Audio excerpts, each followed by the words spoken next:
સર્વ દેહધારી જીવો મરણ પાસે શરણ રહે છે. માત્ર તે દેહનું યથાર્થ સ્વરૂપ પ્રથમથી જાણી તેનું મમત્વ છેદીને નિજ સ્થિરતાનો અથવા જ્ઞાનીના માર્ગની યથાર્થ પ્રતીતિને પામ્યા છે. તે જીવ તે મરણકાળે શરણ સહિત છતાં ઘણું કરીને ફરી દેહ ધારણ કરતા નથી અથવા મરણ કાળે દેહના મહત્વ ભાવનું અલ્પત્વ હોવાથી પણ નિર્ભય વર્તે છે.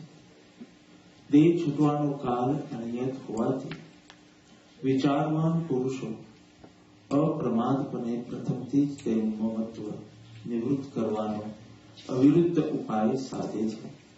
અને એ જ તમારે અમારે સૌએ લક્ષ્ય રાખવા યોગ્ય છે. પ્રીતિ બંધનથી ખેદ થવા યોગ્ય છે, તથાપિ એમાં બીજો કોઈ ઉપાય નહીં હોવાથી તે ખેદને વૈરાગ્ય સ્વરૂપમાં પરિણમન કરવો એ જ વિચારવાનને કર્તવ્ય છે.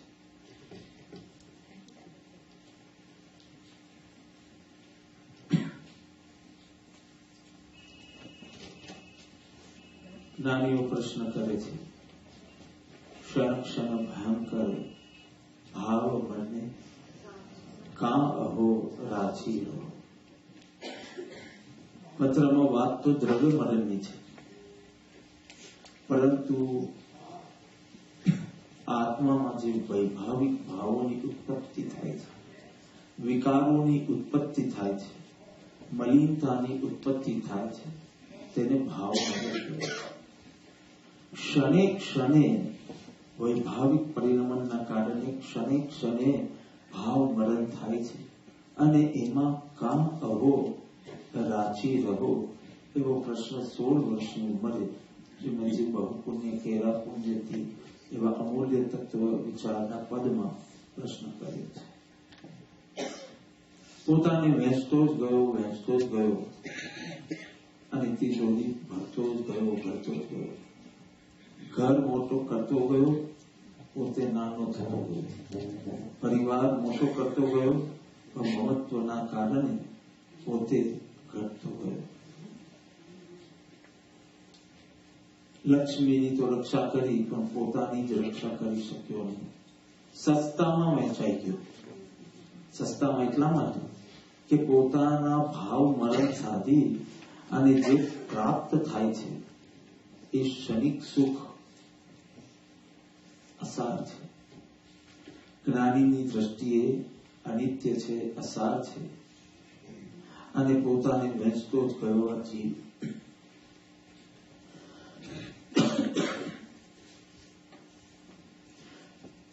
ઘણી હોટલોમાં અને ઘણી ઇન્સ્ટિટ્યૂટમાં બધી તમે જુઓ પેલું રિવોલ્વિંગ ડોર હોય અને તમે આમ જાઓ અને વિચાર કરો કોઈ મૂર્ખ એવો હોય કે જે રાઉન્ડ જ જયા કરે પેલાની સાથે, એક્ઝિટ ન કરે, રાઉન્ડ કરી, તો એ કેવું હાસ્ય પાત્ર બને. તો જે હજારો વર્ષથી નહીં, કરોડો વર્ષથી નહીં, સદીઓથી નહીં, પણ સદાથી, કારણ કે તમે સદાથી છો. આ જગતમાં આપણે કોઈ નવા નથી, સદાથી છે. અને આ જગત એટલું 14 રાજલોકની અપેક્ષાએ વાત કરું, સદાથી છે કારણ કે તું સનાતન તત્વ છે. Conscious existence is uncreated reality. This conscious existence, which is independent of body and mind. See, we have always lived, we have always considered ourselves as the body, lived for the body. અને હવે જ્ઞાનીની દ્રષ્ટિથી જ્યારે જાતને જોઈએ છે તો realise કે we are in the body and માત્ર observer of the body, not as the body, not for the body. પણ હું આ દેહધારી એ સાથે જે એકત્વ થઈ ગયું છે એના કારણે પરિભ્રમણ કરતો જ રહે છે. કેટલીય વાર આત્માનો બોધ સાંભળ્યો હશે. સાંભળવું એક ચીજ છે, સમજવું બીજું. સાંભળવું એક ચીજ છે અને જાગવું એ બીજી ચીજ છે. ભારતને જીત્યા પછી સિકંદર જયારે પાછો ફરતો હતો, બલુચિસ્તાન આગળ એની તબિયત બગડી, માનવાનું છે, ઇજિપ્ત સુધી પહોંચ્યો. હવે એનું નગર, એની રાજધાની માત્ર 24 કલાક દૂર છે. એટલે કે 24 કલાકની સફરમાં એ પોતે પોતાની રાજધાની પર પહોંચી શકે એમ છે. તબિયત બહુ બગડે છે અને વૈદ્યો હકીમોએ કહી દીધું કે હવે તો મારી પાસે 24 કલાક. સિકંદર કહે છે, હું મારું આખું રાજ્ય આપી દઉં, મને 24 કલાક જેટલા શ્વાસોશ્વાસનો પ્રબંધ કરી દો, મારી માને જોઈને પછી હું મરવા તૈયાર છું. તો કે હવે 24 કલાક ને 1 કલાક પણ, 1 શ્વાસ પણ તમે પ્રાપ્ત કરી શકો એમ. અને ત્યારે સિકંદર રડે છે કે આખું રાજ્ય આપીને પણ 1 શ્વાસ હું ખરીદી શકું નહીં. એવા રાજ્ય માટે મેં કેટલા શ્વાસ ગુમાવ્યા. અર્થ કામની પ્રયોજન માટે મેં કેટલો આખો તમે દિવસ તો તમારું કહ્યું તો જો અર્થ અને કામ ભેગું ભોગવવું, એમાં આ 5 દિવસ ભેગું કરવામાં, 2 દિવસ ભોગવવામાં, પાછો ભિખારી બની જાય ભોગવે, પાછો 5 દિવસ એમાં રહે. ક્યાં? અને રડે છે કે મને જો પહેલા ખબર હોત તો હું એ અમૃત તત્વની શોધ કરે.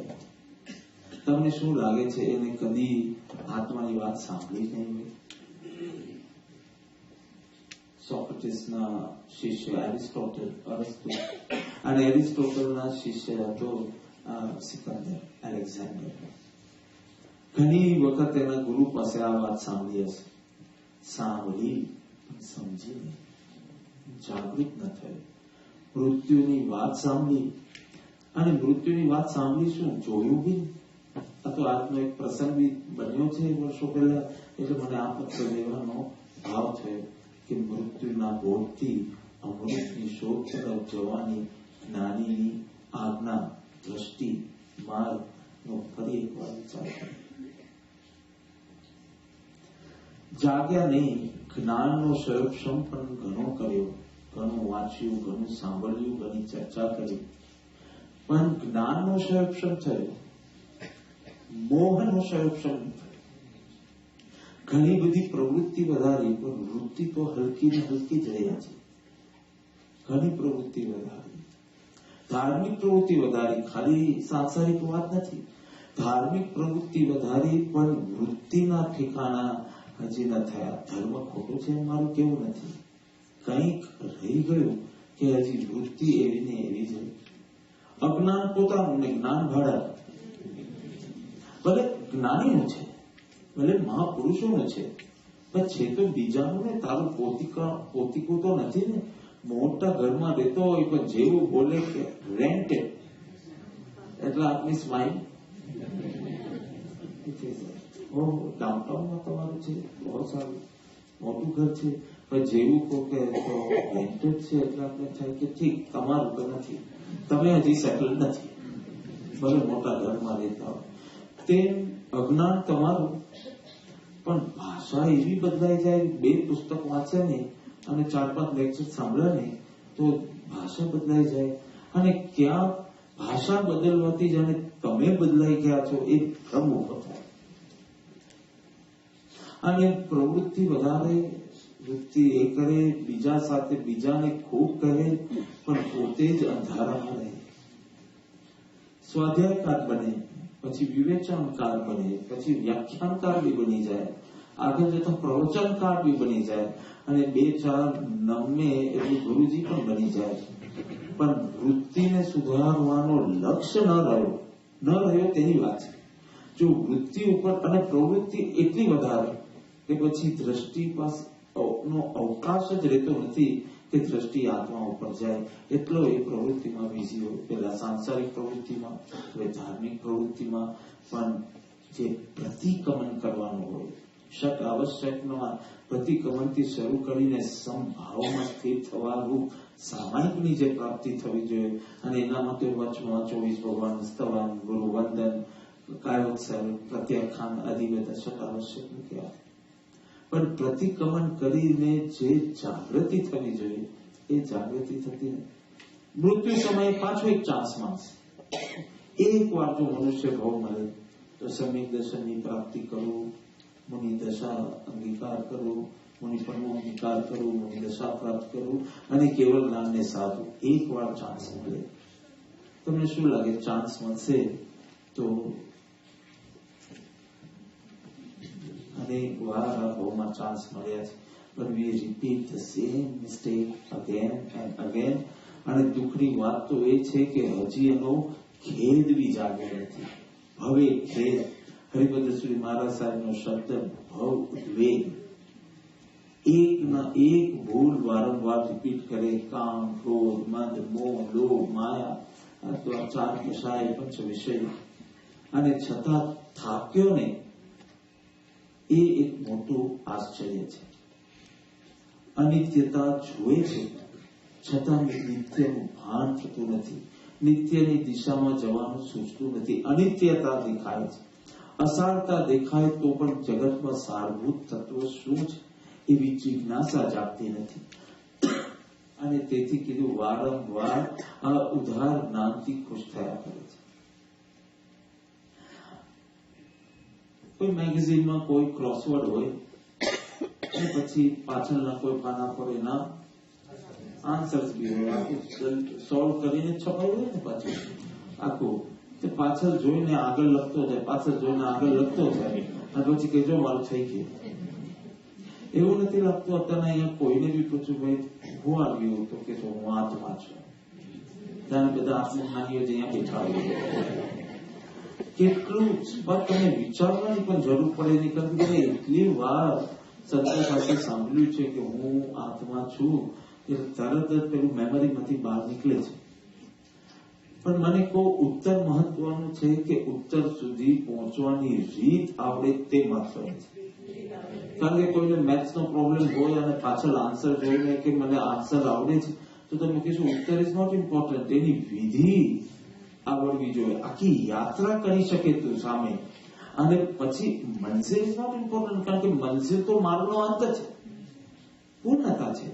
પણ માર્ગે ચાલ્યા વિના તું મંઝિલનું માત્ર મુખપાઠ કંઠસ્થ કર્યો હોય એનાથી તું સંતુષ્ટ થઈ જાય, કંઠસ્થ થાય એનો વાંધો નથી, પણ સંતુષ્ટ થઈ જાય ત્યાં તું માર્ગનો ક્રમ ચૂકે છે કે હજી તું વૃત્તિમાં રૂપાંતરણ લાવવા માટે આ બધું કાર્ય ઉપાડ્યું.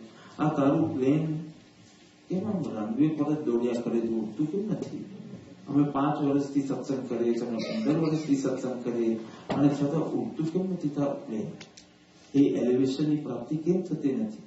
સંસારના પ્રસંગોને પ્રકારોમાં અપ્રભાવિત કેમ રહી શકતો નથી? નાની નાની ચીજથી ડિસ્ટર્બન્સ, આર્ત ધ્યાન, રૌદ્ર ધ્યાન હજી કેમ ઉત્પન્ન થાય છે? આ જીવ કેમ વિચારતો નથી કે દવા લઈએ પછી બી થોડા ટાઈમ કલાકોમાં તો અમે ચેક કરીએ કે તાવ ઉતર્યો કે નહીં, ઉલટી જેવું થતું હતું તે બંધ થયું કે નહીં, ઝાડા થતા હતા તે બંધ થયા કે નહીં, અને ન થાય તો બીજું કંઈક વિચારીએ. એને બદલે વર્ષોથી આ કરીએ અને વર્ષોથી આ વિષય કસાયની પ્રવૃત્તિ ચાલુ જ હોય તો જીવને કોઈ મોક્ષનો ધ્યેય જ નથી એમ માનવું શું માનવું? તુર્કસ્તાનના એક સંત રૂમી એમને એક માર્મિક કથા કહી, અને એ કથામાં ઘણા મર્મો છે જે સમજવા યોગ્ય છે. કથા આ પ્રમાણે છે કે એક માણસ હતો, એનું એક મોટું ફાર્મ હતું, અને એ ફાર્મ ઉપર ઘણા પશુ પક્ષીઓ રહેતા, અને એને ખબર પડી કે એના ગામમાં સંત મૂસા એટલે મોઝેસ પધાર્યા છે, અને એમની પશુઓની ભાષા એ જાણી શકે એવી વિદ્યા એમની પાસે છે. કોઈ પશુ બોલતો હોય તો એ શું કહેવા માંગે છે, શું કહી રહ્યો છે, what is he actually trying to communicate, એ જાણી શકાય. હવે એની પાસે આટલા બધા પશુઓ હોય એટલે એને થયું કે મૂસા પાસે જઈને આ વિદ્યા શીખું. દોડે છે, દોડતો જાય છે, એમના ચરણે પડી મૂકે છે, મને આ પશુઓની ભાષા સમજી શકું એવી વિદ્યા સમજાવો, એવી વિદ્યા મને શીખવાડો. જીદ કરે છે, આગ્રહ કરે છે. મૂસાએ ના પાડી કે એનાથી તને લાભ નહીં થાય, તો પણ આગ્રહ કરીને એ વિદ્યા શીખવવાની જીદ કરે છે અને આગ્રહ કરે છે. તેથી સંત મૂસા એમને આ વિદ્યા શીખવાડે છે. હવે બન્યું એવું કે થોડા દિવસ પછી ફાર્મમાં કશે કામ કરતા હતા અને અચાનક સાંભળે છે કે મરઘો એક કૂતરાને કહી રહ્યો છે કે પેલો દૂર જે ઘોડો દેખાય છે ને 3 દિવસમાં મળી જવાનો છે. પણ હવે તો વિદ્યા જાણે છે એટલે આ ભવિષ્યવાણી એને સાંભળી અને વિચાર આવ્યો કે એના કરતા આ ઘોડો હું જલ્દી આજે જ વેચી લઉં તો મને નુકસાન ન થાય. એ જાણે છે પેલાનું નુકસાન થશે, જો આ વાત સાચી પડી તો પેલાનું નુકસાન થશે પણ મને તો લાભ થશે અને તેથી એ ઘોડો વેચી દે છે. 3 દિવસ પછી ખબર પડે છે ઘોડો મળી ગયો. કે જો સંત કહેતા હતા કે આ વિદ્યાથી મને કોઈ લાભ નહીં થાય, કેટલો બધો લાભ થયો, એટલે કે નુકસાનમાંથી બચ્યો એ પણ લાભ થયો. થોડા દિવસ પછી પાછો પેલો મરઘો એ કૂતરાને કહે છે કે પેલો ખચ્ચર દેખાય છે ને સામે, એ 3 દિવસમાં મરી જવાનો છે. હવે તો આગલો અનુભવ એટલે એ દિવસે એને વેચે છે. 3 દિવસ પછી ખબર પડે છે કે ખરેખર ખચ્ચર મરી ગયો. થોડા દિવસ પછી એ મરઘો કૂતરાને કહે છે કે પેલો જે ગુલામ છે જે કામ કરે છે ફાર્મ પર, 3 દિવસ પછી મરી જવાનો. હવે તમને ખબર છે શું થવાનું છે. રેપ્યુટેશન કે આમ તો તમે થાક્યા જ નથી, પરિભ્રમણથી ક્યાં થાક્યા છો, જો કથામાં બી રિપીટ થાય તો ક્યાં થાકવાનું છે. અને એ ગુલામે પણ વેચી દે છે અને 3 દિવસ પછી ખરેખર એ ગુલામ મરી જાય છે. એટલો રાજી થઈ ગયો કે આ વિદ્યાર્થી મને કેટલો લાભ થાય છે, કેટલું નુકસાનમાંથી હું બચી શકું છું. એક દિવસ એને મરઘાને કૂતરાને વાત કરતા સાંભળ્યું કે આપનો માલિક 3 દિવસ પછી મરી ગયો. હવે કોને વેચે? એકદમ દુઃખી થઈ ગયું. જાય છે મૂસા પાસે અને કે હવે કેમ કરું, 3 દિવસમાં મારું મૃત્યુ પેલા ભાગ્યું છે અને આગળની બધી ભવિષ્યવાણી સાચી પડી છે, મારે કઈ કરવું. અને મૂસાએ કઠોરતાથી કીધું હવે હું શું કરી શકું, વેચી કાઢતા લીધા, બિકોઝ આ જ કાર્ય તે કર્યું છે. કથા તો અહીંયા પૂરી થઈ જાય છે પણ આ કથામાં ઘણો માર્મિક બોધ સમાયેલો છે. આ જીવની જે મુખ્ય ભૂલ છે તે આ કથા દર્પણ રૂપ છે. તમે બરાબર તમારી વૃત્તિઓ અને પ્રવૃત્તિઓને આમાં જોઈ શકો. પોતાને જ અંધારામાં રાખ્યો, બીજા બધાને ઘણું અજવાળું આપ્યું, ચર્ચા વિચારણા કરી, પરંતુ પોતાને હંમેશા અંધકારમાં જ રાખ્યો. બીજાને ઘણું સમજાવ્યું પણ પોતાને ભૂલી ગયો. બહુ હોશિયાર બન્યો, પ્રવચન કરી શકે તો હોશિયાર તો હોય ને. બહુ હોશિયાર બન્યો પણ જીવનમાંથી એ રંગ, એ સંગીત, પ્રકાશ, એ નૃત્ય ચાલ્યું ગયું. કારણ કે એ જ જ્ઞાન, એ જ ઉધાર જ્ઞાનને પોતીકું બનાવવાને બદલે એ લોન લીધી તેના આધારે પોતાની મૂડી બનાવવાને બદલે એને એનો ઉલટો જ ઉપયોગ કર્યો. અહમની વૃદ્ધિ કરવાનો ઉપયોગ કર્યો. તમને દીવો પણ મળી જાય, અંધારું છે દીવો પણ મળી જાય પણ તમારી આંખ જ બંધ હોય તો શું ફાયદો થાય? પડવાનો ભય તો હતો જ, હવે ડાજવાનો ભય પણ થયો. જાગ્યા વિના તું બીજાને જગાડવા માટે શરૂ થઈ જાય, કારણ કે થોડું ઘણું યાદ રહી ગયું ને બોલી શકે, જાગવાનું મુખ્ય કાર્ય રહી જાય. તો એક યુએસ ફાઇટર પ્લેન હતું અને એમાં એક પાયલટ હતો અને એ જાપાન સાથે જયારે વોર થઈ ત્યારે was involve in the war. Petrol ખલાસ થઈ ગયો એટલે એને ફાઇટર પ્લેનને લેન્ડ કરવું પડ્યું એક એરપોર્ટ પર.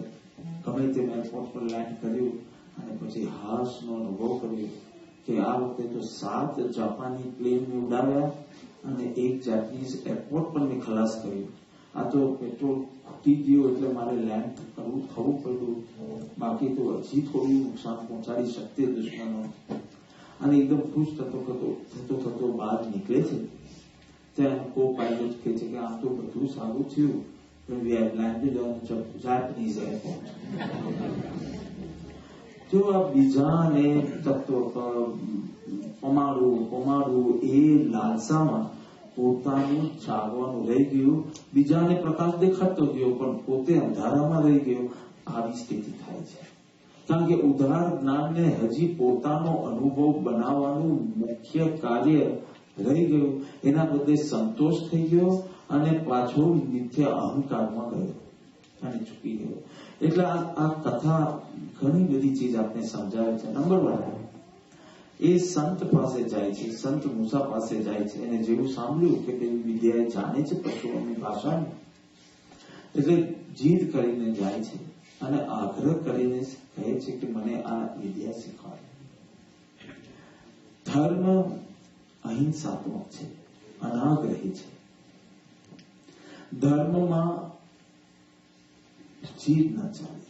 પછી જીદને માટે તમે એક સરસ નામ આપી દીધું છે, રિક્વેસ્ટ. અને એ પણ પોતાની ઈચ્છાનો આગ્રહ છે. Deserve. You should get what you deserve and not what you desire. ઈચ્છા પ્રમાણે મળે પણ અધિકારી કોનું ના હોય. અનધિકારીને જો આ વિદ્યા મળે તો એનો એ લાભ તો નથી કરી શકતો, ઉલટું નુકસાન કરી દે છે. ધર્મનો માર્ગ સમર્પણનો માર્ગ છે, ધર્મનો માર્ગ પ્રાર્થનાનો માર્ગ છે, ધર્મનો માર્ગ પ્રતીક્ષાનો માર્ગ. કોઈ માને ખબર પડે કે એના ગર્ભમાં એક બાળકનો ઉત્પત્તિ થઈ છે, અવતરણ થયું છે, એને 9.5 મહિના સુધી પ્રતીક્ષા કરવી જ પડે. જો ત્યાં ઉતાવળ કરે, અધૈર્ય કરે તો જે જન્મે કાં તો અધૂરું કાં તો મરે કાં તો બેડો. જો ધમાધમ કરે તો એને પ્રતીક્ષા કરવી જ પડે. અને તેથી પુરુષાર્થ ઉપર જેટલો ભાર આપ્યો છે જ્ઞાનીઓ, એ ત્યાં 5 સમવાય કારણ બતાવ્યા જેમાં એક કાલ લબ્ધિ પણ છે. પુરુષાર્થ પૂરું કરવું પણ ધૈર્ય પણ હોવું જોઈએ. કાળ પાકે ત્યારે થાય અને એની પહેલા તો એને કેવી જીદ કરે. એક યુવક જાય છે એક સંત પાસે અને કહે છે કે મને જાતિસ્મરણ નામ કરાવો કે જેથી મને પૂર્વ ભોગ બધી ઘટનાઓ યાદ, એકદમ સિમ્પલ ભાષામાં બોલું, પૂર્વ ભોગ બધા મને યાદ આવે. જો તમારા મનમાં પણ એવો ભ્રમ છે કે યાદ રહેવું થોડું મુશ્કેલ કાર્ય છે, આજે જ મારી પાસે કોઈ જ્ઞાનની આરાધના માટેનું મંત્ર માંગ્યું, યાદ નથી રહેતું, યાદ રહે એવું કીધું મારી પાસે છે સુરજયજી મહારાજનો મંત્ર છે તે આપું તમને. પરંતુ હું તમને એટલું કહું છું, ભૂલવું વધારે અઘરું છે. યાદ રાખવું જેટલું તમને અઘરું લાગે છે પણ એના કરતા ભૂલવું વધારે અઘરી ચીજ છે. ભૂલી શકો છો? એવરી ડે તમે ઉઠો તો ફ્રેશ નવો જન્મ થયો એવી રીતે ઉઠી શકો છો કે બધું જ ટુ ડિલીટ ધ પાસ્ટ. એના માટે તો કેટલી મુમુક્ષુતા કહેવાય. તો પેલાને કહે છે કે તું આવો આગ્રહ ન રાખ જાતિસ્મરણનો, તો કે આ ભવની અમુક ઘટનાઓ પણ તું ભૂલી શક્યો નથી. એનું કેટલું દુઃખ છે તું જાણે છે. કોઈ પ્રસંગ બન્યો હોય 5-10 વર્ષ પહેલા, તે પેલું આલ્બમમાં જે ફોટા મૂક્યા હોય એમ મનમાં હોય અને અચાનક જો યાદ આવ્યું, પાછા રડી શકો. 5 વર્ષ પહેલાની ઘટના માટે આજે પાછા રડી શકો. આ ઘટનાનું સ્મરણ, અને તમે ભૂલવાનું કહો કે ભૂલી જાઓ ભૂલી જાઓ બાબા ભૂલવું તો પેલો મને યાદ રાખવા માટે મંત્ર માંગે અને બહેનો ભૂલવા માટે મંત્ર માંગે તો અમારે ભૂલાતું નથી. એટલે પેલાને કીધું કે તું ભૂલી જા, કારણ કે આટલી જ ઘટનાઓમાં તું અટવાઈ ગયો છે. હવે આગલા ભવન જો શ્રીમદજીને 7 વર્ષની ઉંમરે બાવળના ઝાડ ઉપર સ્મશાનમાં કોઈ કે 700 કોઈ કે 900 ભવનું સ્મરણ થયું. તમે વિચાર કરો, એક 7 વર્ષના બાળકને, 7 વર્ષનું નહીં 900 ભવ એટલે તો કરોડો વર્ષ એમાં તો ગયા. આ બધી જ ઘટનાઓ યાદ આવે તો કેવો જ્ઞાન વૃદ્ધ થઈ જાય, કેવો ઉત્કૃષ્ટ વૈરાગ્ય પેદા થાય. જયારે બધી સંસારની અનિશ્ચિતતાને અસારતા જોઈ હોય અને એના પછી કોઈ ભોગાવલી કર્મનો ઉદય આવી જાય, તીર્થંકરોને પણ ગૃહસ્થ વાસમાં લગ્ન વગેરે હોય તો કેટલી વિચિત્ર સ્થિતિ, કેવી પરિસ્થિતિ ને કેવી અંતરની સ્થિતિ.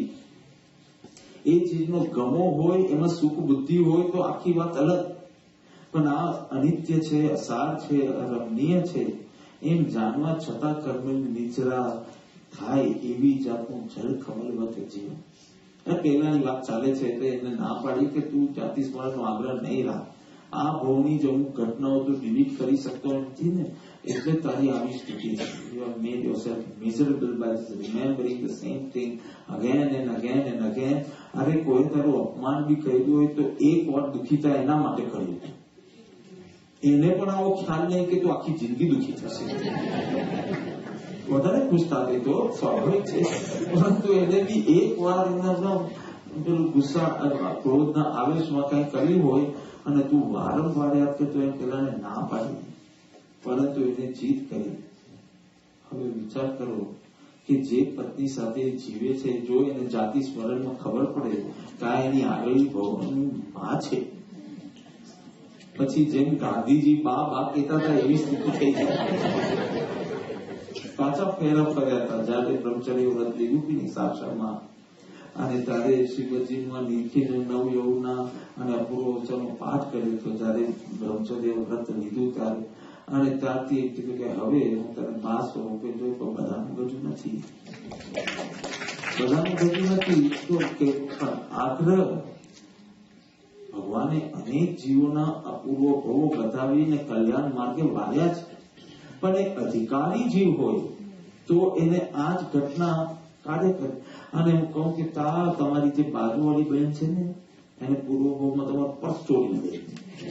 અત્યારથી તમે દુઃખી થઈ જાઓ, કઈ ખબર બી નથી કયા ભવમાં કઈ પર્યાયમાં કઈ રીતે, પણ તમને અત્યારથી થાય કે જો ચાન્સ મળશે ને તો એકાદ વાર એમ લઈ લેશે. તો આ જાતિ સ્મરણ તો બહુ ભારે પડે તને, અધિકારીપણું હોય તો. એટલે એને જીત કરી. અને જયારે અધિકારીપણું આવ્યા વિના એ જ્ઞાન મળે છે, મુમુક્ષુતા જાગ્યા વિના. જો મનુષ્ય બહુ તો દુર્લભ છે, પણ એ મનુષ્ય બહુ શું કામનો જે મુમુક્ષુતા વિનાનો હોય. અને એ મહાપુરુષના આશ્રયમાં, મહાપુરુષના સત્સંગથી જ એ વૈરાગ્ય જાગે છે, એ મોક્ષની અભિલાષા જાગે છે, એ મોહાશક્તિથી મૂંઝાય અને તેનાથી છૂટવાની ભાવના.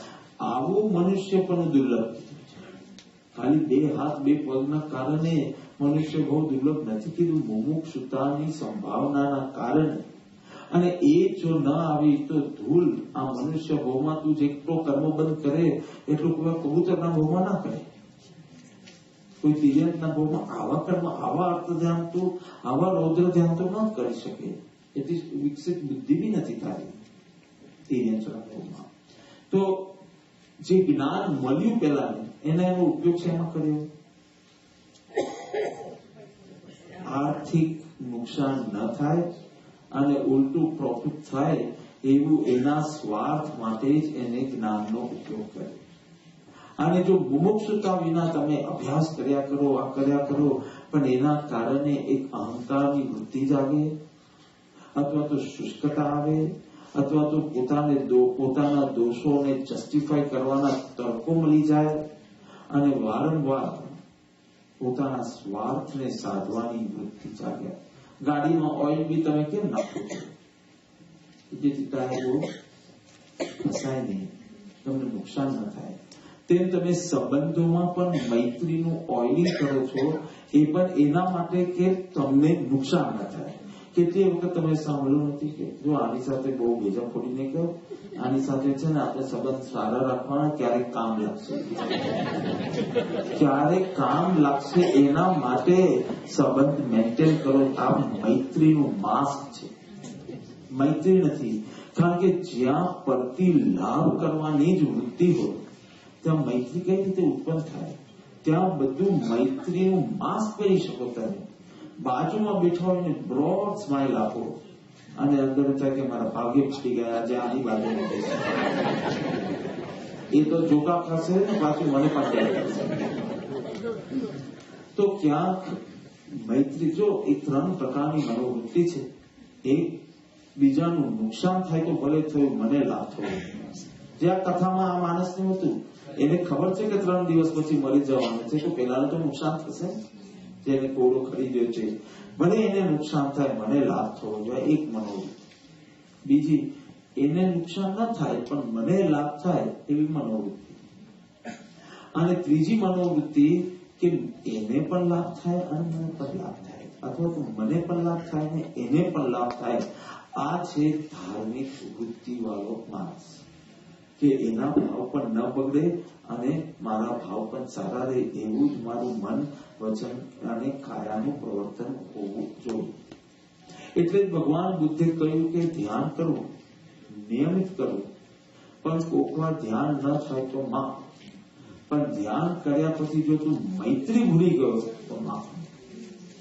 જે પ્રાપ્ત થયું તે બધાની સાથે શેર કર, ડિસ્ટ્રીબ્યુટ કર.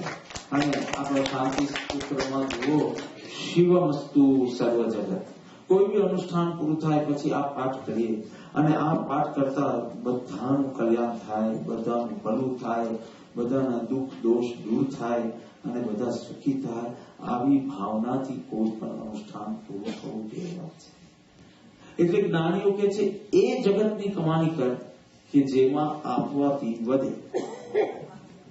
તો એ જગતની કમાણીમાં તારો સમય ગાળે છે જે આપવાથી ઘટે. અને તારે કરવાનું છે એ જગતની કમાણી, ભીતરના જગતની, કે પ્રેમ આદિ જેટલું આપો એટલું વધે, મૈત્રી જેટલી આપો એટલી વધે. પેલો ભિખારી ગયો, ભીખ માંગવા ગયો, એની ગૃહિણી આવી અને કે અરે તમે આ માણસ સારા લાગો છો, સજ્જન માણસ લાગો, અને તમારા કપડા ભલે ફાટેલા છે પણ કિંમતી છે, તો તમે ભિખારી કઈ રીતે બની ગયા? કહું છું, પેલા મને થોડું કપડાનું ખપ છે, થોડી દવાનું ખપ છે, થોડો આહારનો ખપ છે, એ આપો પછી હું મારી સ્ટોરી કહું. મેં પેલી ગૃહિણીને આપ્યું. પછી કે આવી રીતે જ હું આપતો ગયો ને એટલે તમારા જગતની પ્રાપ્તિ, ઇન્વર્ટેડ કોમર્સ, કે જે વહેંચવાથી ઘટે, અંતરંગ જગતમાં જે પ્રાપ્તિ થાય એ જેટલી વહેંચો, જેટલી આપો એટલી વધે. મૈત્રી, પ્રમોદ, કરુણા, માધ્યસ્થતા. તો એ જગતની કમાણી માટે તારો સમય ગાળ. હા, એ સંવેગ કઈ રીતે જાગે, એ સમજ કઈ રીતે જાગે, એ વેગ કઈ રીતે આવે, એ દિશા કઈ રીતે બદલાય પેલા જગતથી આ જગતની, તેના માટે આ પત્ર, આ બોધ પત્ર સુંદર સૂચન કરે છે, માર્ગદર્શન કરે છે. મૃત્યુના બોધથી તું અમૃતની શોધમાં વળી શકશે. એટલે પેલા એ આ જ્ઞાનનો ઉપયોગ શેમાં કર્યો? એના વિદ્યા મળી તો સ્વાર્થ સાધવામાં કર્યો, એટલે દોષ વધારવામાં કર્યો, મલિનતા વધારવામાં કર્યો, વિકારોને ઘટાડવા માટે જ્ઞાનનો ઉપયોગ ન કર્યો, પણ જ્ઞાનનો ઉપયોગ, અને આપણે પણ નથી કરતા. આપણું બધું જ જ્ઞાન એડવાઇસમાં નથી વપરાય છે. આમ છે બાપાજી એક વાર આમ એક્સેપ્ટ કરવાનું કીધેલું, અને તમે એક્સેપ્ટ કરો આ બધી સિચ્યુએશન. તો આ બોધ તારા માટે આપો કે એડવાઇસ આપવા માટે? આ દવા બીજાને પોતાને પોસ્ટમેન બનાવું તો કે આ કાગળ અહીંયાથી અહીંયા પહોંચાડ, કે આ તારા માટે પોસ્ટ હતી, પણ તરત જ એડવાઇસમાં નીકળે છે. કારણ કે આ જ્ઞાનનો ઉપયોગ પોતાના વિકારોના નાશ માટે જીવને સૂચ્યું જ નહીં, ઠગવા માટે જ સૂચ્યું. જ્ઞાન મળ્યું હોય તો બધામાં તમે તમારું હવે રિફ્લેક્શન જોવા લાગશો, અને જ્યાં કોઈનું મૃત્યુ દેખાય ત્યાં તરત જ તમને સ્ટ્રાઇક થવું જોઈએ કે મૃત્યુ મને પણ ઘટવાનું છે. દેહ આત્માનો સંયોગ એક દિવસ અવશ્ય અંત પામવાનો છે.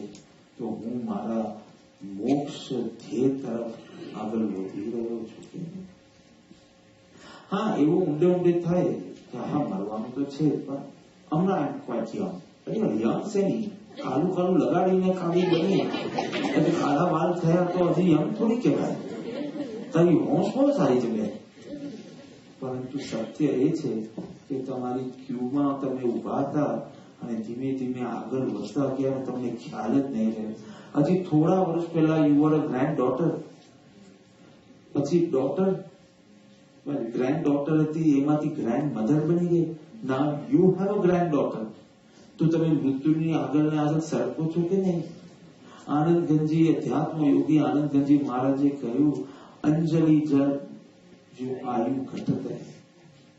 અંજલિ પાણી હોય અને એક એક ટીપું કરતા કરતા કરતા કરતા અંજલિ ખાલી થઈ જાય. એમ તું આ કતારમાં, આ લાઈનમાં આગળ ને આગળ વધતો જાય છે. ને એક દિવસ એવો આવશે કે બધાને કોલ મળશે કે આને સવારના દે છોડ્યું, અને સો ચાન્સ ઇઝ ગોન. પાછો આવો અમૂલ્ય અવસર ક્યારે મળશે ખબર નથી. અમૂલ્ય અવસર અમૃતની શોધ માટે આપ્યો.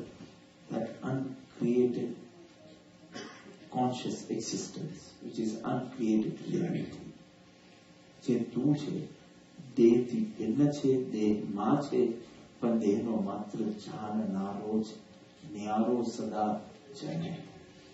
અને તે એને જ ઓળખ્યો નહીં. બધું જ કર્યું, પણ એની શોધમાં તું કેટલો આગળ વધ્યો. દરરોજ ચેક કરે કે તું પોતાની નિકટ કેટલો આગળ. એટલી બધી કુશળતા વધી ગઈ તો જ્યોતિષ પાસે બી જાય ને તો કે હું ક્યાં સુધી નથી મરવાનું, ક્યાં સુધી નથી મરવાનું એનામાં રસ છે, પણ એક વાર એક સ્ટેપ આગળ જા, હું મરવાનું છું, આનાથી સ્ટાર્ટ કર. પછી હું કોણ છું એની શોધ શરૂ થશે. પહેલા મૃત્યુ નિશ્ચિત ઘટવાનું છે. જ્યોતિષ પાસે જવાની શું જરૂર છે? તને ખબર નથી તું મરવાનું? તિથિ ખબર નથી ને વાર ખબર નથી, એટલું જ. બાકી મરવાનું છે એ તો ખબર છે. અને આ લક્ષ્મી, અધિકાર, પરિવાર બધું જ ચીપાઈ જવાનું છે એવી ખબર છે. અને આ બધી બેંક બેલેન્સ, તારી બધી હોશિયારી, આ બધું ચીપાઈ જવાનું. બીજો ભાવ મનુષ્યનો મળશે ને તો પણ A B C લખતો હશે.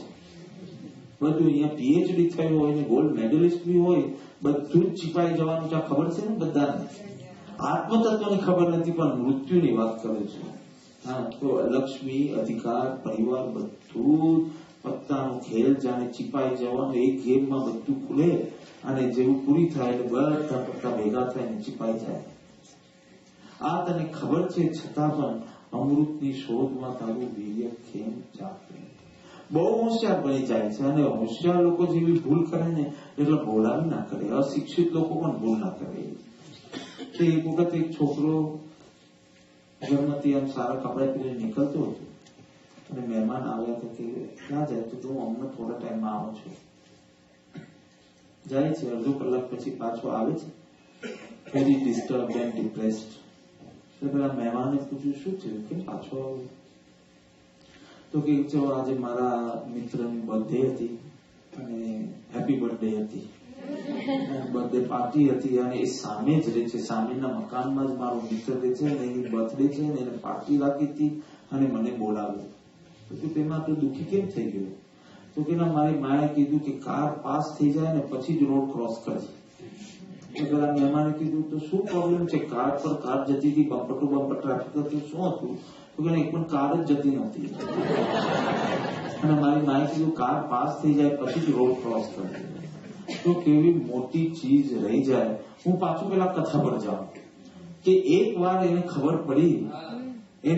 પડી કે પેલા મરઘાએ કૂતરાને ઘોડા વિશે જે કીધું એ ભવિષ્યવાણી સાચી પડી. ચલો પાછું બીજા પ્રસંગમાં પણ રિચેક થઈ ગયું કે જે પેલો મરઘો એ ખાલી બોલી શકતો હતો એટલું જ નહીં, પણ એ ભવિષ્ય પણ ભક્તિ શકતો હતો અને એનું ભવિષ્ય વાણી સાચી પડતી હતી. આ કન્ફર્મ થયું. તો એનું પહેલામાં મુખ્ય કાર્ય એને શું કરવું જોઈએ? એને તો હવે વિદ્યા ખબર છે, મરઘાની ભાષા આવડે છે. એને મરઘાને પૂછ્યું હતું કે ભાઈ મારું મૃત્યુ ક્યારે છે, હું તૈયારી કરવાનું સ્ટાર્ટ કરું. આમ જુઓ તો નાની વાત અને આમ જોઈએ તો મોટી વાત.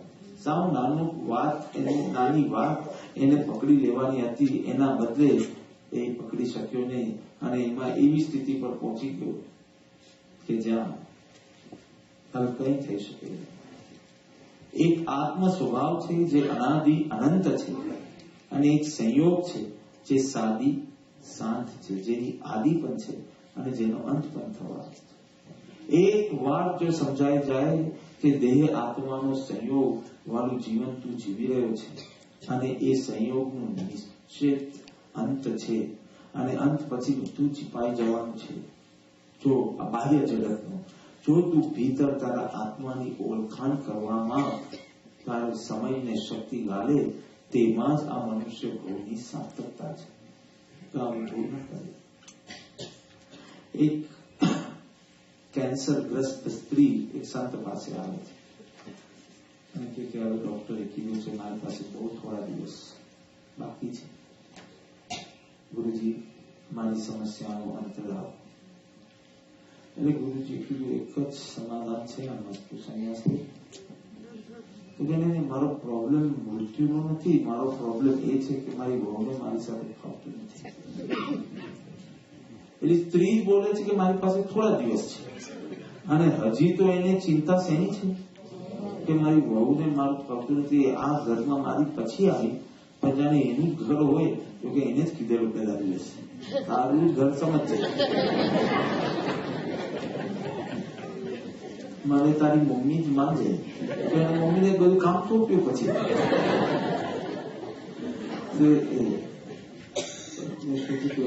એ સમસ્યાનો તો થોડા દિવસ છે, એને સુધારવા કરતા તમારું કઈ થાય સંન્યાસ. તો કે બાજુ વિચારીને 2 દિવસમાં કહો. 3 દિવસ પછી એનો છોકરો આવે છે. એ કેવા કે મારા માતાજી ગઈકાલે જ ગુજરી ગયા, અને આ સંસાર અનિત્ય છે, સંયોગો સંબંધો શાંત સુધારસમાં કર્યું ને એ બધું ફટાફટ બોલી ગયો. એટલે ગુરુજીએ કીધું કે ચલો તારી માને તો સમજ ના પડી, તું સંન્યાસ લઈ લે. ત્યારે તને સંસારનું સ્વરૂપ આવું સ્પષ્ટ અને શરીર મરદ ધર્મ અને આવું બધું લાગે છે, તો તું લઈને તારા આત્માનું કલ્યાણ કર. કે છેલ્લે એ જ કરવાનું છે ગુરુજી. હમણાં નહીં, ગુરુજી કે છેલ્લે જે કરવાનું હોય તે હમણાં કે નહીં. પાછા કોઈને બી પૂછો છો કે અંતે તો અમારે બસ ધ્યાન ને આ જ બધું કરવું છે, હમણાં નહીં. એટલે હજી આ સાંભળ્યું છે, સમજાયું નથી. જો સમજાયું હોય તો અત્યારથી તારો અંતરંગ અભ્યાસ તો શરૂ થઈ જવો જોઈએ. પછી કથામાં આવે છે કે જયારે એને ખબર પડે છે કે હવે મારી પાસે આયુષ્ય બહુ ઓછું છે, કેટલા દિવસ છે? 3 દિવસ. એટલે સંત પાસે ભાગતો જાય. શરીર સડી ગયું છે, ઇન્દ્રિયો કામ કરતી નથી, સંભળાતું નથી, દેખાતું નથી, હંમેશા પૂછ કરવું પડે. કોઈક વાર બહાર નીકળે, કોઈ પૂછે કે કાકા ક્યાં જાઓ છો? કાકા શાકભાજી લેવા જાઓ કે ના ના હું તો શાકભાજી લેવા જાઉં છું, આવું બોલે પાછું. એટલે કાન બંધ થઈ ગયા, આંખ બંધ થઈ ગયા, એને ચાલે તો આપણે આમ હસવું આવે, કઈ રીતે ચાલે છે. આવી સ્થિતિ થાય ત્યારે હવે એ સંત પાસે દોડે છે, કારણ કે હવે એને મૃત્યુ દેખાય, મૃત્યુનો બોધ થયો. જે દિવસે તમને મૃત્યુનો બોધ થાય પછી તમને કોઈ લક્ષ્મી, અધિકાર, પરિવાર, કોઈના વખાણ વગેરેમાં રસ પડતો નથી. આ રસ ત્યાં સુધી પડે જ્યાં સુધી મૃત્યુ દેખાતું નથી. આ જીવ એવી ભૂલો કર્યા કરે છે ગાઢ મહત્વના કારણે. તો પેલા બુલ્લા નસરુદ્દીન જતા હતા અને પેલો લૂંટારો આવે છે ને છરો એના છાતી આગળ રાખીને કે છે કાં તો પાકીટ આપો કાં તો જાન આપો. એટલે કાં તો તમે પાકીટ આપો કાં તો હું તમને મારી નાખું. તો કે 2 મિનિટ વિચારવા તો દે, એટલું બધું ખાસ છે. વિચારીને કે છે કે જાન લેવી તો લઈ જાય, કારણ કે પછી પૈસા કમાવા બહુ અઘરા છે.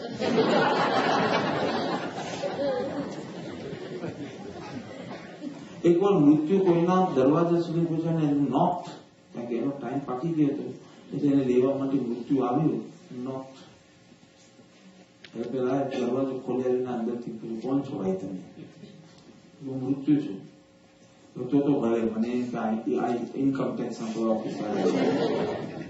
જો લક્ષ્મી, અધિકાર, પરિવારનું કેવું ગાઢ મહત્વ પોતા કરતા પણ પેલું એને અધિક ભાષે છે. અને તમે કહો છો તમે 10-20 વર્ષથી સત્સંગ કરી રહ્યા છો, હજી વેલ્યુઝ ચેન્જ થઈ નથી, હજી એ જ મમત્વ, એ જ ભય, તમારા વિચારો જુઓ, તમારા ભય જુઓ, તમારી લાલસા જુઓ, તમારી ઈચ્છાઓ જુઓ, તમારી તૃષ્ણા જુઓ, ખાલી તમારી એક્ટિવિટી નહીં જુઓ, તમારી વૃત્તિઓને તપાસ કરો, તો હજી એ જ રસ છે, એ જ વેલ્યુ છે. હજી કોઈક તમને કે આ મારું ધ્યાન ના રાખ્યું, આ મારું કઈ સાંભળતો નથી, આ મારી કોઈ વેલ્યુ નથી, મારી પાસે તો મોટી ગાડી નથી, મારી પાસે તો મોટું ઘર નથી, રડા રોડ ને કકડાટ હજી આનો છે. અને તું પાછો સંત પાસે જાય, ખોટી જગ્યાએ તો આવી ગયો. તું ખોટો છે એમ નથી કેતો, સારી ભાષામાં કહું છું કે તું ખોટી જગ્યાએ આવી ગયો. જब પરિભ્રમણના અંતની વાત આવે, એને બધે શુદ્ર વિચારો અને શુલ્લક વાતો લઈને આવે, તો હજી વેલ્યુઝ ચેન્જ નથી થઈ, હજી સત્સંગ તે શરૂ નથી કર્યું. તે માત્ર ફ્રી મનોરંજન, જેટલું ફ્રી મળે તેટલું આપણે લઈ દે, એને જેટલું ફ્રી છે એટલું જ્યાં તારે દાવ પર લગાવવું પડે છે એવી કોઈ ચીજ તે હજી કરી નથી. કારણ કે એ ચીજની તને વેલ્યુ નથી. તને દવાની જરૂર પડે તો મોંઘી હોય તો બી લે છે કે નહીં? 3 લાખનું ઓપરેશન હોય પણ તને એમ હોય કે જાન બચાવવા માટે કરવું પડે તો તે કરે છે કે નથી કરતો? હજી તને આત્મભાવ મરણની કોઈ ચિંતા નથી. હવે સહજ ભાવ બહુ ઉદ્વેગ જો પ્રગટ્યો નથી તો આ બધી ધર્મ ક્રિયા કેમ કરે છે એ તો મોટો પ્રશ્ન છે. Fashion, not passion. ફેશન હવે એક નવી ફેશન છે કે દરરોજ સ્વાધ્યાય કરવો, થોડા દિવસે સત્સંગ કરવો. ફેશન છે એટલે કરે છે કે તારી અંતરની જરૂરિયાત બને છે. અને ત્યારે જ બને જો મૃત્યુનો બોધ થાય. કારણ કે મૃત્યુનો બોધ થાય એની સાથે આ બધી લક્ષ્મી, અધિકાર, પરિવારની ક્ષણ ભંગુરતા તને પાસે, અને વિષય કસાયની વ્યર્થતા તને પાસે, અને હજી મળે, અધિક મળે, આ બધું તને વ્યર્થ અને સાર્થકનો વિવેક માત્ર મૃત્યુના સ્મરણથી થાય. તમે થોડા દિવસ માટે આ પ્રયોગ કરે, દરરોજ એક વાર તારું મૃત્યુ જોવો, અને મૃત્યુની સાથે બધું જ આ મુએ ફિર ડૂબ ગઈ દુનિયા. આ એક વાર ખાલી કરે ને એ દિવસ તું સહજ અનાસક્ત રહી શકશે. કલાકે યાદ કરે તો કલાકે તારી અનાસક્તિ વધી શકે. પણ આવું કોઈ પ્રવચન થાય ત્યારે એમ તો બરાબર વાત છે સાહેબ, તમારે તો ખોટી વાત કરવા આવે.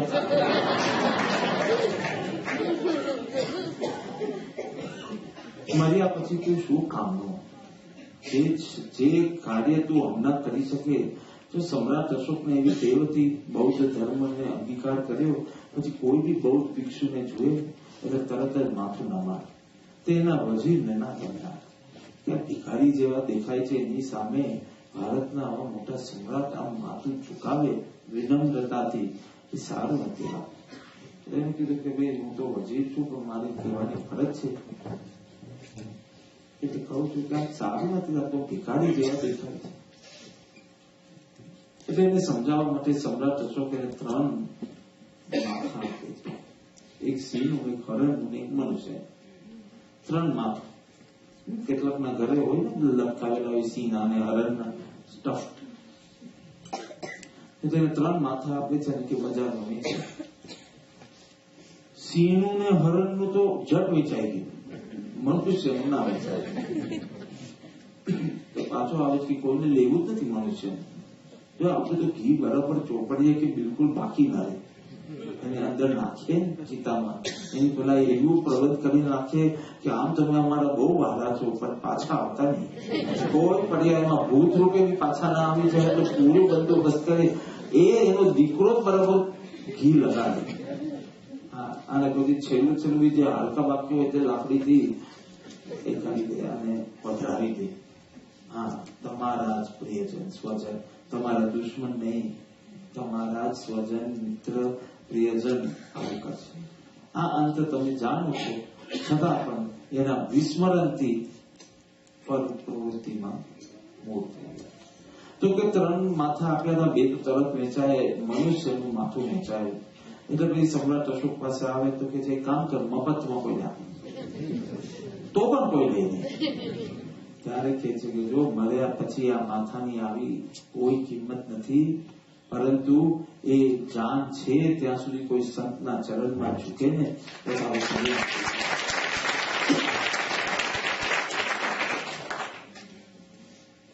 જેવો મૃત્યુનો બોધ થાય તમારું મિથ્યા સ્વપ્ન ભંગ થઈ જાય. પછી ઇન્દ્રધનુષ જેવું રમણીય નથી લાગતું, પણ ઇન્દ્રધનુષ જેવું અનિત્ય બધું લાગે છે કે આટલી બધી ચમચાગીરી કરું ને જરા એક ચીજ એમ ન માનવું એટલે એનો ઓપિનિયન બદલી નાખે. તમે કેટલો ટાઈમ તને આપ્યો, એક ચીજ તારી ન માની એમાં ઓપિનિયન છે. ત્યારે ખબર પડે કે આટલો સમય આત્માની શોધ માટે વાપર્યો હોત તો આત્મા પ્રાપ્ત કે અઘરી વાત થોડી છે. અત્યંત ઘૂંઘટ કા પટ ખોલ કવિજી કહે છે. એક ઘૂંઘટનો પ્રશ્ન છે. રસોઈ કરવાની નથી, ખાલી ગરમ કરવાની છે. દ્રષ્ટિ ખાલી આત્મા પર લગાવવાની છે. દર્પણ આખો ને આખો મિરર તૈયાર છે, એના પર થોડી ધૂળ જામે કે એ ધૂળ ખાલી ખસેડવાની છે. એટલે આ કાર્ય ડિફિકલ્ટ નથી, પણ આ કાર્ય મહત્વનું છે. એ સૂઝવું બહુ ડિફિકલ્ટ છે. આ જ એક મારી પ્રાયોરિટી હોવી જોઈએ. અંતે તો આ કરવાનું છે એમ કરીને તમે બધું છુપાડી દો છો કે મને બિલકુલ રસ નથી એમ કહેતા નથી. છેલ્લે તો આ જ કરવાનું છે.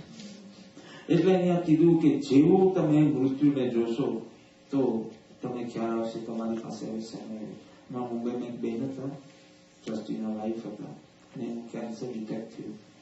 એમને પછી વર્ષો પહેલાની વાત છે, હવે તો એમને દેહ છોડી દીધો, વર્ષ પહેલા છોડી દીધો.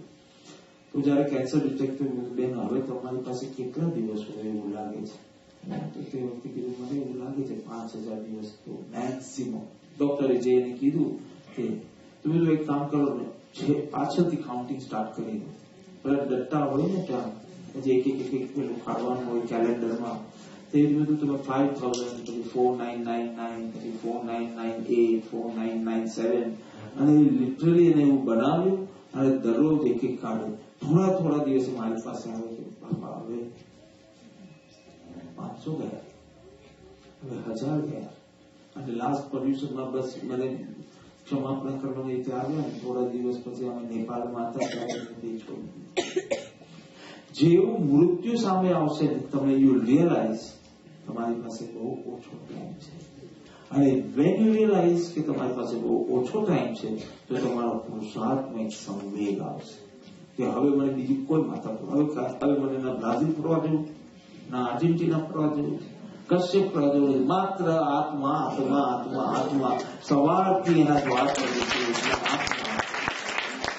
કોઈ ભિખારી પણ તમારા ઘરની બહાર બેઠો તમે એક વાર એને ઇગ્નોર કરો, 2 વાર કરો, 3 વાર, છેલ્લે તમે કંટાળીને બી આપો ને.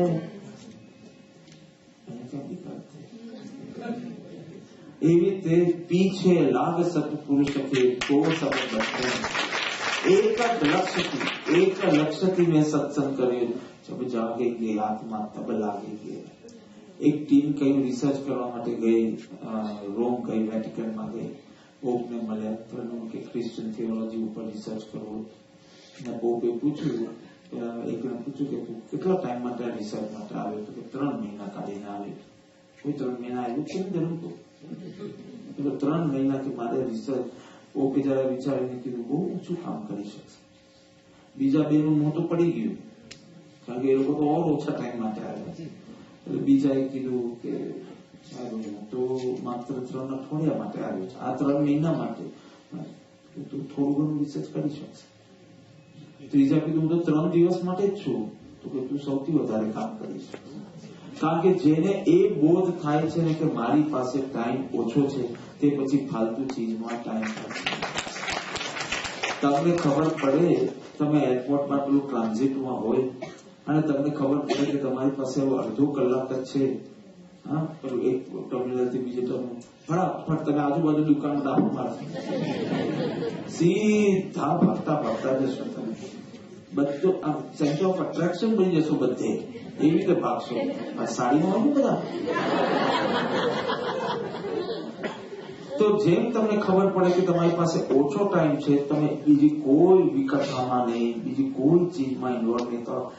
એક જ લક્ષ્ય, અને એ લક્ષ્યમાં જ તમારું ચિત્ત પરોવી અને કાર્ય કરવા દે. એટલે કીધું મૃત્યુના દર્શનથી વ્યર્થ અને સાર્થકનો વિવેક જાગે, અને એ વિવેકના કારણે અંતર્મુખી થાય છે. વરના બાપ થઈને વરઘોડો ના દેખાય. વરના બાપને તો આગળ ને આગળ રહેવું પડે. વરના બાપને થાય કે આખો વરઘોડો જોવું સાયકલ ભરાય ના થાય. એમ કરતા બની ભોગતા બનીને મોક્ષ ના મળે. એના માટે દ્રષ્ટા બનવું પડે, સાક્ષી બનવું પડે. બધી તો કાર્ય અંતર યાત્રા છે. આકાશની યાત્રા જેવું, અંતરિક્ષની યાત્રા જેવું છે. એનો કોઈ મેપ નથી, કોઈ માઇલસ્ટોન્સ નહીં આવે, કોઈ બોર્ડ નહીં આવે, સેન્ડિયાગો આટલું એવું કશું નહીં આવે. અંતરની વાત કરું, બાહ્ય જગતની વાત નથી કરું.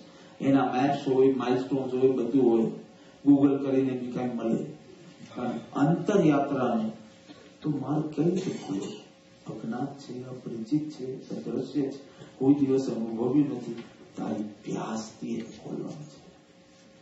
પૂછી પૂછીને બી નહીં, પ્યાસ ઉત્પન્ન કરી અને ભીતર સરકતા જવાનું, સરકતા જવાનું. બુદ્ધ પાસે એક જણ જાય છે, સત્યનું પ્રમાણ શું?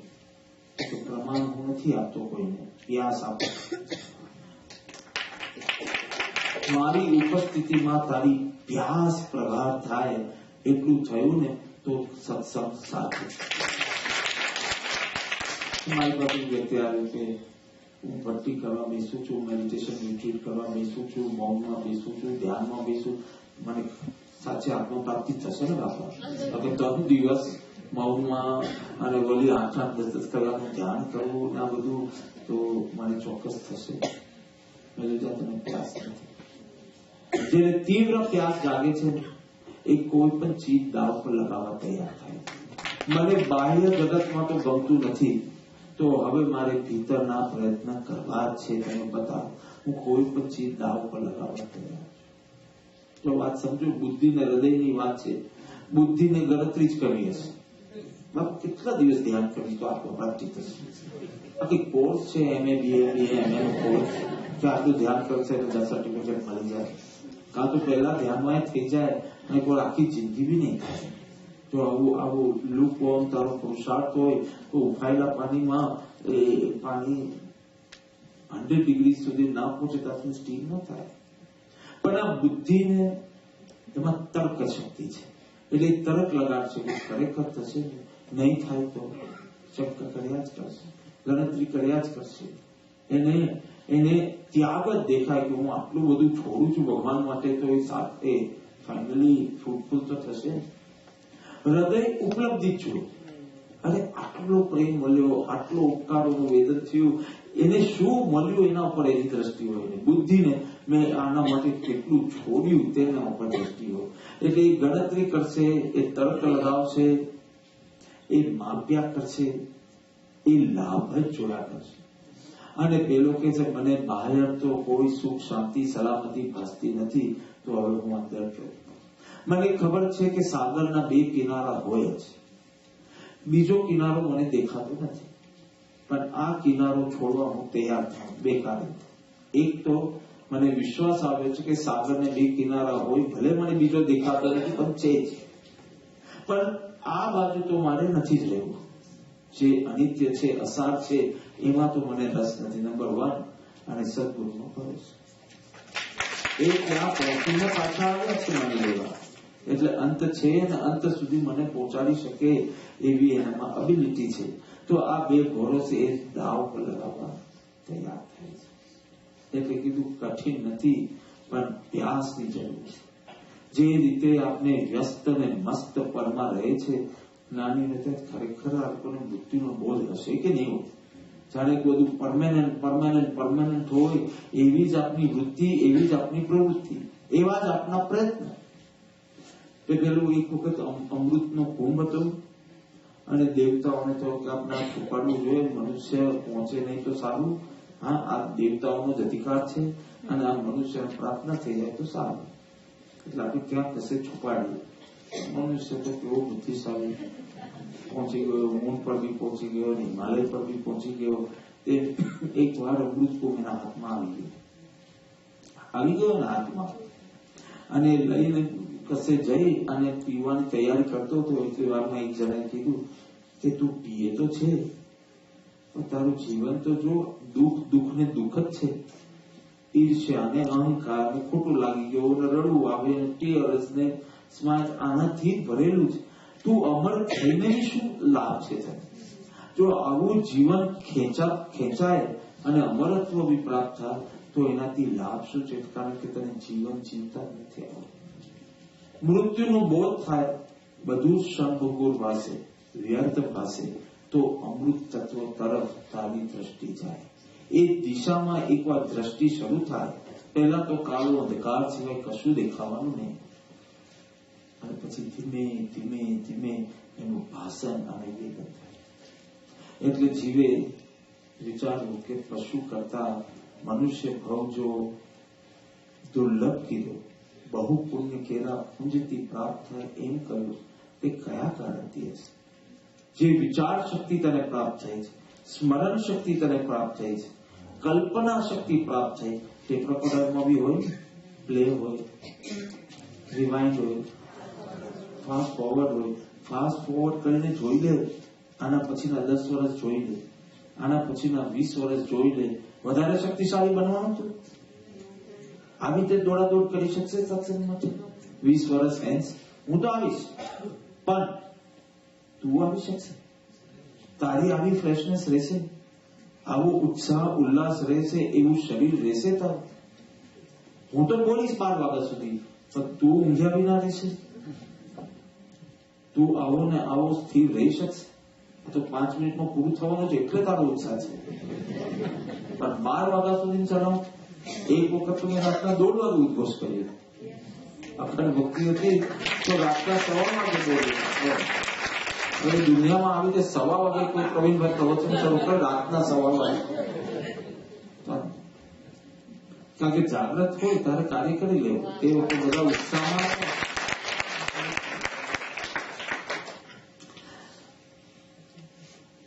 મૃત્યુનો બોધ નથી. જા ખબર છે કે મૃત્યુ છે, પણ આટલું બધું નહીં થાય. શું લાગે છે? એકદમ કાલે થઈ જાય એવું નથી લાગતું ભાઈ. ત્યાં સુધી બહાર મૃત્યુનો બોધ થાય તો બહાર નીકળી જાય. વા એટલે હવા એટલે અહંકાર, એટલે પછી તું ન બને, અને પછી અમૃતની શોધમાં નીકળે ને અમૃતની ઉપલબ્ધિ થાય ત્યારે તું નારાયણ બને. આ વાંદરમાંથી આ ડાર્વિનની જેવી થિયરી હોય, મારી આ થિયરી છે. પેલા ડાર્વિનમાં પેલું વાંદરામાંથી મનુષ્ય બન્યો, તે એ જ મેં કીધું ને, વાનરમાંથી નર અને નરમાંથી નારાયણ બનવાનું છે. અમૃત તત્વ બધું છીપાઈ જવાનું છે, એમ સમજી એમ જાણી લક્ષ્મી અધિકાર પરિવાર પિતાનું મહત્વ ઘટાડે અને અમૃતની શોધમાં લગાડે.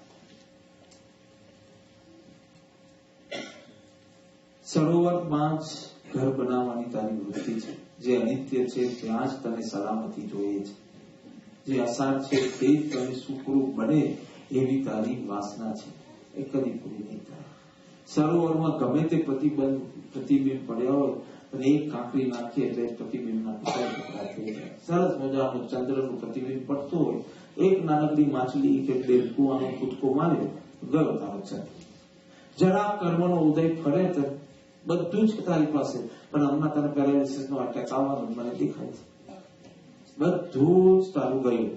હવે જેટલો ધર્મ કર્યો હશે, જેટલો અંતર્મુખ થયો હશે, એટલો તો સુખી. બાકી રડશે તો તારે દેહ છોડવાનું આવશે. એટલે આ વાત સમજી, અને ધર્મ એટલે અમૃત તત્વની પ્રાપ્તિની પ્રક્રિયા. મૃત્યુનો બોધ થતા જ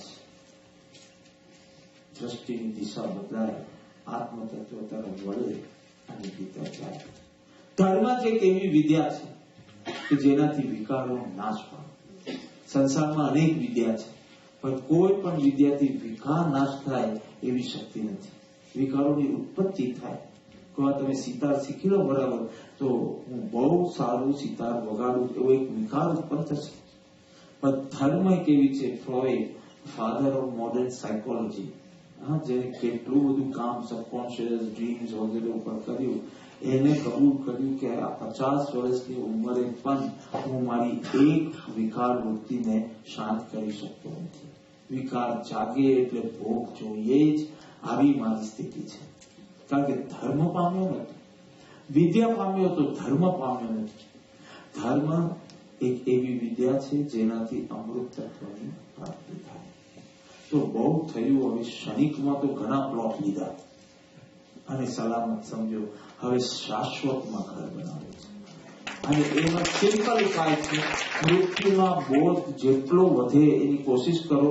ઓટોમેટિક તમારી અંદર વૈરાગ્ય જાગશે અને પછી તત્વ તરફ તમારી દ્રષ્ટિ વળશે.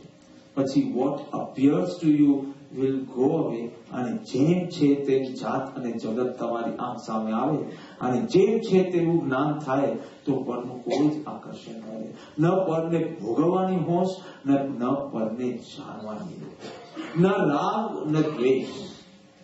તમે કીધું હતું કે 2003માં પહેલી વખત કેનેડા આવ્યો ત્યારે મારે લંડન થી ટોરોન્ટો ની જે ફ્લાઇટ હતી એર કેનેડા હતી, અને જેવો એમાં બેઠો થોડા ટાઈમની અંદર બધું નોનવેજ પીરસાવાનું સ્ટાર્ટ થયું. તો that was my first trip towards America. અને આ બધી નોનવેજની સ્મેલ આવી, ઉલટો થવા લાગી. પછી મને એક વિચાર આવ્યો કે પેલા ટેબલ પર જે બેસે છે એને નોનવેજ નો ગમો છે, એને વેઇટિંગ ફોર ધેટ ચિકન વગેરે, એને નોનવેજ નો ગમો છે અને મને નોનવેજ નો અણગમો છે. અમારા બેમાં ફેર છે. એને મિત્રતા છે, મને શત્રુતા છે. એને રાગ છે, મને દ્વેષ છે. એને ગમો છે, મને અણગમો છે. વૈરાગ્ય તો તેનું નામ કે ન ગમો હોય ન અણગમો હોય, જે ટોટલી ફ્રી છે. આત્મધ્યાન તો શાશ્વતના ઘરથી આવતો જ્ઞાનીનો ધ્વનિ સાંભળી એ દિશામાં થોડા ઉદ્યમી થઈ અને આગળ વધતા પરમ પદની પ્રાપ્તિ સમજી ત્વરાથી કરી.